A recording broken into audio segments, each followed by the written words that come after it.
Thank you for joining us again. So we are back. We've got Dr. Dries Potgieter, and he's from Genesis, but he's also he's got his own private practice. And we are just going to get into preconception health when trying to conceive and how important is it. That is what we're discussing today. So thank you for joining us, Dr. Potgieter. Always lovely having you. Hey, yeah, thank you, Leanne. As always, lovely to speak to you and to our lovely listeners out there. Hope we can give you some important information because, as we all know, knowledge is power. Yes, correct. So I I'm a reproductive medicine specialist and or otherwise known as a fertility specialist and obstetrician gynecologist, and I'm based in Mediclinic Kloof in room 111, and I'm also director of the Genesis Fertility Clinic. So you're more than welcome to visit me anytime. Okay, perfect. Thank you, Doctor. So we're going to get straight into it. And one of our first questions are, what are the key components of preconception health that couples should focus on before trying to conceive? Well, I think foremost, what I wanted to say, definitely going to discuss all the issues, but I think if there's something that you remember today, and it's only one thing today, is that females always have to take folic acid because we know it's been shown that it does prevent neural tube defects. And even if you've had previous neural tube defects like spina bifida or so, they know that you will even require a higher dose. So folic acid preconception is extremely important, and ideally, if you can be on it for at least 3 months before you conceive, that is great. If you can't and you just taken it and you conceive, that's also fine. Yeah. But that's the one thing that I wanted to say. And then if you look at the key components, as you asked me, is that obviously couples need to just ask themselves, is there any genetic diseases in the family? Mhm. Because in some families, you might get sickle cell disease or thalassemia, or maybe cystic fibrosis, and the parents might be carriers of these diseases. So if you get two carriers together, you might get an affected child. So that's very important. Or if you may be of Jewish origin and you may suffer from Tay-Sachs disease. Mm. So ask yourselves, is there any genetic diseases? Then, in terms of infective diseases, I think it's always important or good to screen for rubella. So before you decide that you want to fall pregnant, do an immune rubella test and see when you were a little girl, your mom took you to the clinic and you were immunized against rubella, but sometimes you need a rubella booster vaccine, Yeah. and that's something that we can prevent, because if you do get in contact with somebody with rubella and you are pregnant early, then these can have severe effects on the fetus. So that's something that we can prevent. And then remember, your environmental toxins is very important. So those are things are like smoking, alcohol, and also your strong toxins at home, which were flammable, or let's say with these households that might have strong fumes. Be careful of those thinners and all these Yeah. things, when you work with that, because that can definitely have an effect. It's important, I think, just to have a general medical checkup, just to make sure that you don't have any medical diseases, and we will talk about that a bit later on. And then lifestyle. So lifestyle is basically regular exercise. Avoid these hot tubs, especially for males, because it can affect the sperm production.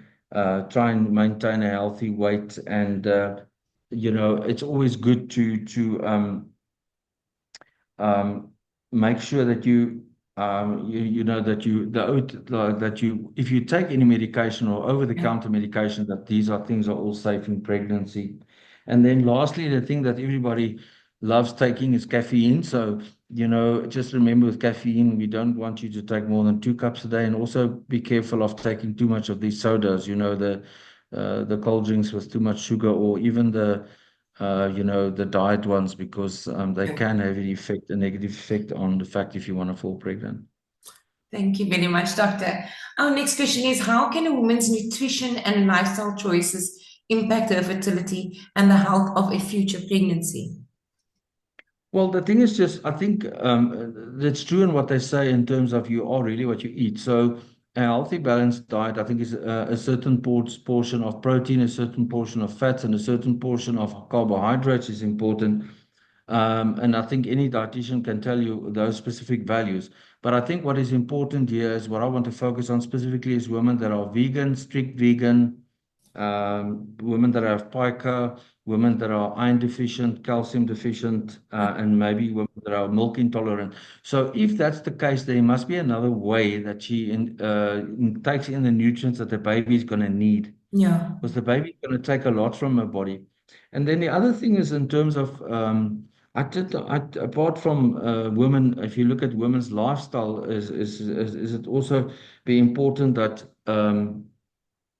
that you have to look at the environment of the women as well. So if there's a situation where there's a possibility of domestic violence or anything like that, it's not ideal for a female to be pregnant in that situation, because women women that are pregnant are extremely vulnerable, and yeah, if they're in situations that are of less favorable nature, then the thing is it can have a very negative impact on the pregnancy and on the woman itself, which can actually leave lifelong emotional scars. So mm, make sure that you're in the right relationship with the right person, where you're going to be protected and nobody's going to exploit you from being pregnant. yeah, yeah. Thank you. What role does managing chronic health conditions like diabetes and hypertension play in preconception planning? Yeah, so if you look at, we always mention diabetes and hypertension, but yes, if you are diabetic, it's not an contraindication to fall pregnant. If you're hypertensive, it's not a contraindication to fall pregnant. Even if you're epileptic, it's not a contraindication to fall pregnant. But let's start with the diabetes. So you want to make sure that your sugars is well controlled.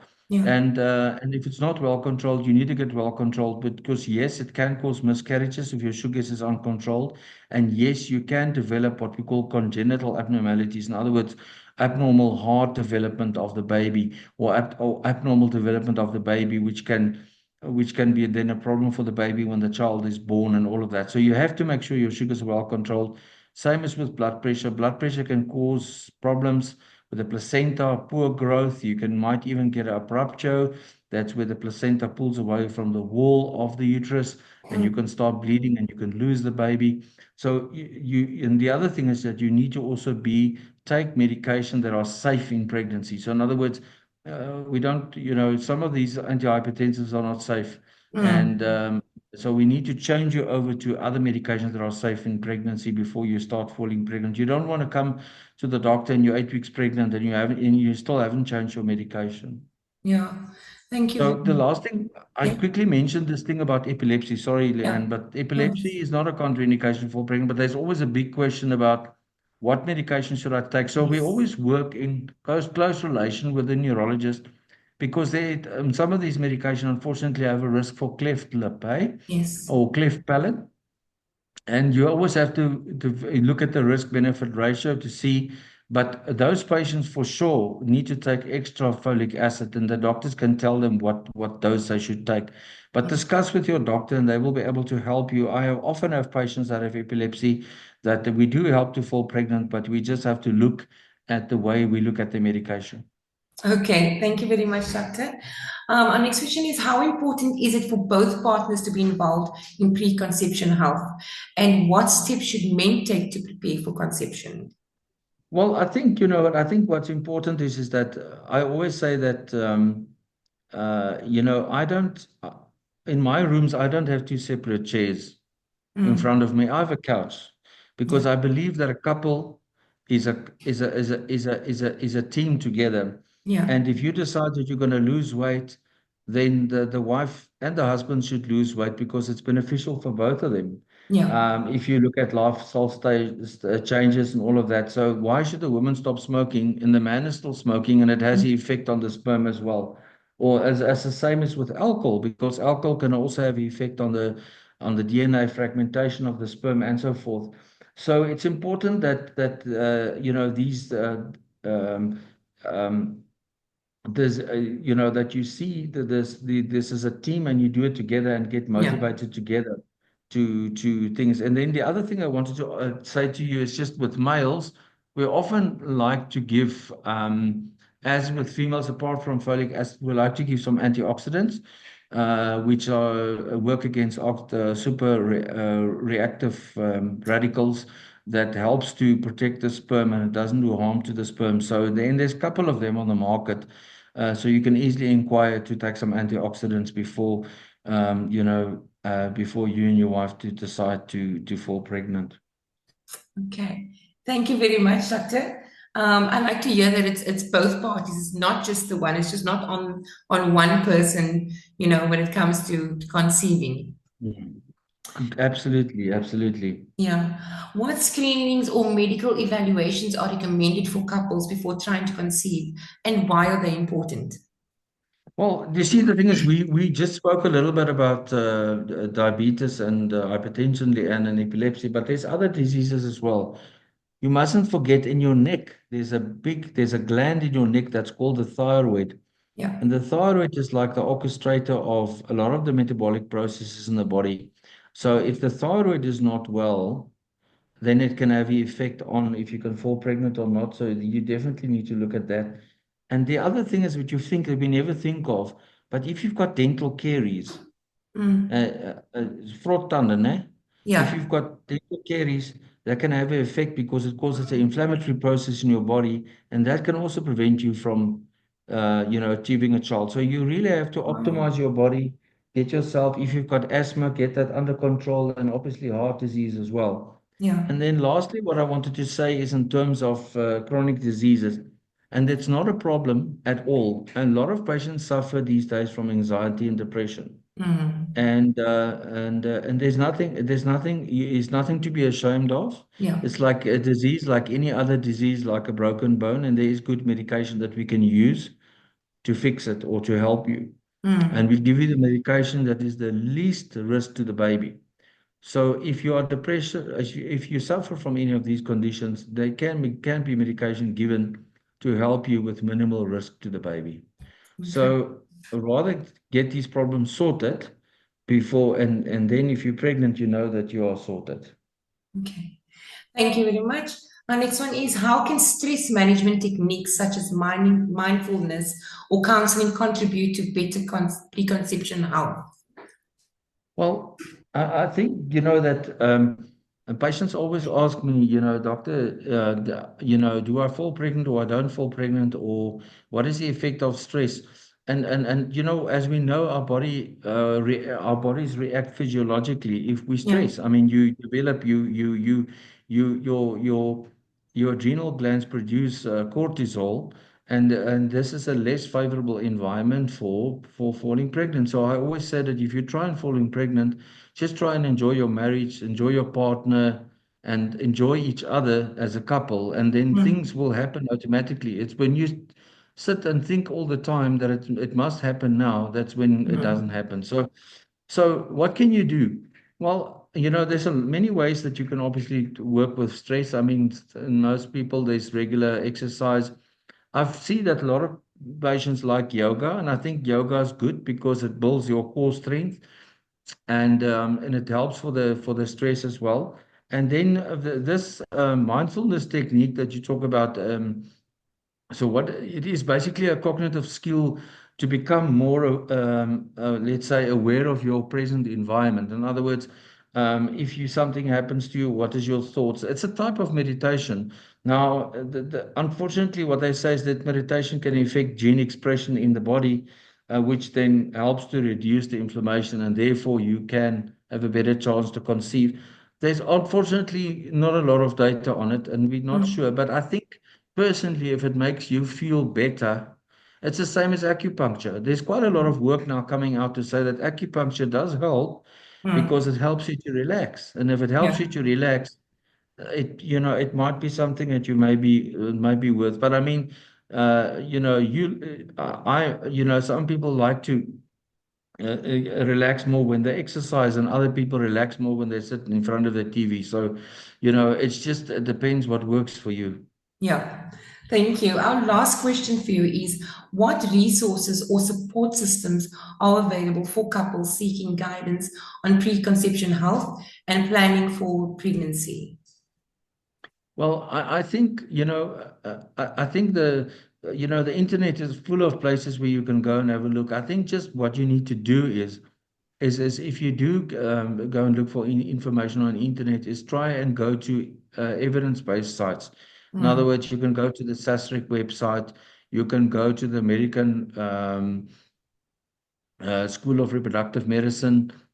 You can go to ESRE, the European Society of Reproductive Medicine, and there's a lot of normally what they say is, Leanne, you get a doctor's part and you get a patient profile part. So click on mm, the patient profile part. So they're not going to give you all these high and mighty high medical terms which you don't have a clue of. mm. We'll sort that out. Don't you worry. We are trying to read that, and that's why you pay us to come and see us. Yes, yes. But read the part that says patient, and they give very good advice there. Mm, And then obviously, I mean, even myself, I'm here to help, or your GP or your doctor, and sometimes even nurses. In our clinic, for instance, at Genesis, are yeah. well equipped to give you some guidelines to say what you need to do, to prepare yourself for this wonderful phase in your life that no money can buy. Yeah. And then there's also, I just want to mention that Genesis does have a support group. Um, Mm, and mm. please, if you are in the Gauteng and Pretoria, Gauteng area, they have a lovely support group. So you can just go on to follow the Genesis Instagram page, Facebook page. You'll get the information there. It's so important to be part of support group, and yeah, the clinic is offering it. So make use of that. Absolutely. I think our stuff is all there. We are also working currently on very exciting Instagram pages for myself and so forth. Yes, And I'm very excited that we're going to do more talks as well. And yes, thank you, Leanne. So hopefully pleasure. we're going to do some more. So we'll be able to teach you some more interesting things. Yes. And if you need us, then you know where to find us. Yes, thank you. So doctor, you can go to what is your website address? Maybe you can just give us your website So address. we, so our contact details, let me rather give it to you like that. So Yeah, our phone number is 012 367 4363. Or you can drop us an email at reception@drpotgieter.com. And then Venetia will gladly then send it to me. And then I can, we can then assist you however way by either making an appointment. And there's obviously, the Genesis Reproduction Center as well, and their number is 012 367 4378. So if you need to contact, or you can via Genesis contact me, or you can contact me straight. If I'm willing to even give my own personal email address as well, it's very easy. It's dr and then Dries, so Dr. Dries, Dries at Potgieter, Potgieter.com. So if you've perfect. got anything there, you're welcome to drop a mail, and we will come back to you and see how we can assist you. Thank you very much, Dr. Potgieter. I really appreciate your time today, that you're always willing to do these talks with us. And we look forward to our next lot of talks. So if you guys have anything in particular, if you're watching this on YouTube, please follow, subscribe. And then also, if you have anything in particular you would like Dr. Dries, Dr. Potgieter, sorry, to discuss, let us know. Send us a comment, send us an email, and we will definitely pose those questions to him. So thank you for joining us, Doctor. I really appreciate it and have a lovely day further. Thanks. Yeah. Thank you Bye. so much, Leanne. I just want to say before we say goodbye is that I think sometimes there's a question Yeah. that people are too scared to ask because it might be Yes. personal, or it's difficult to discuss with the person. Send that message to myself or to Leanne, and Yeah. we can unpack it and we can specifically talk about it. And Yes. people don't have to know who you are. We will just Exactly. tackle it, and that's the idea of this platform. Thank you, Absolutely. Leanne. All the It's a best. pleasure. Thank you, Doctor. Bye. All right.